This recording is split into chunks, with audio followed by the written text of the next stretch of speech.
Hello, friends. As you know, this month we are learning about a new person each day. So, in the PowerPoint, there are links to click on that will take you to a slide with a new person and some things that you can click on and discover. There might be a video to watch about that person, there might be a read aloud to listen to, or a book that you can read on your own. But while you're discovering a new person each day, make sure that you're not just clicking through to get it done. Make sure that you are thinking while you learn about the person.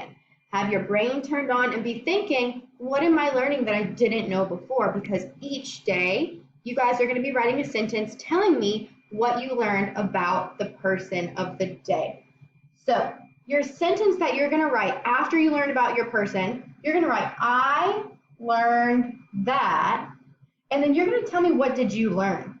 For example, I learned that Rosa Parks was famous because she did not give up her seat when they wanted her to.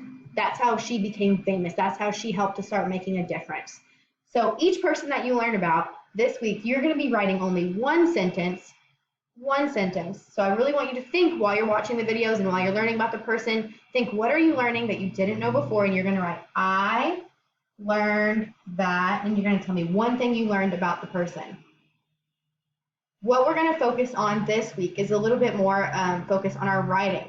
So when you write your sentence and upload a picture of your work or send a picture to your teacher, I want you to think, did I use a capital letter at the beginning of my sentence? Check. So when you're done writing, go back and check. Did you use a capital letter at the beginning of your sentence? Did I use finger spaces in my sentence so that I can read my words? They're nice and neat and spaced out. And did I put a period at the end of my sentence? So when you're done writing your sentence, before you upload it, check it for these things. Capital letter, finger spaces, and a period. I started with a capital letter in my sentence frame. Up here, my I is capital. I used finger spaces in between my words. And I put a period at the end of my sentence. So before you upload your work today, write your sentence and check it for capital letter, finger spaces, and period at the end.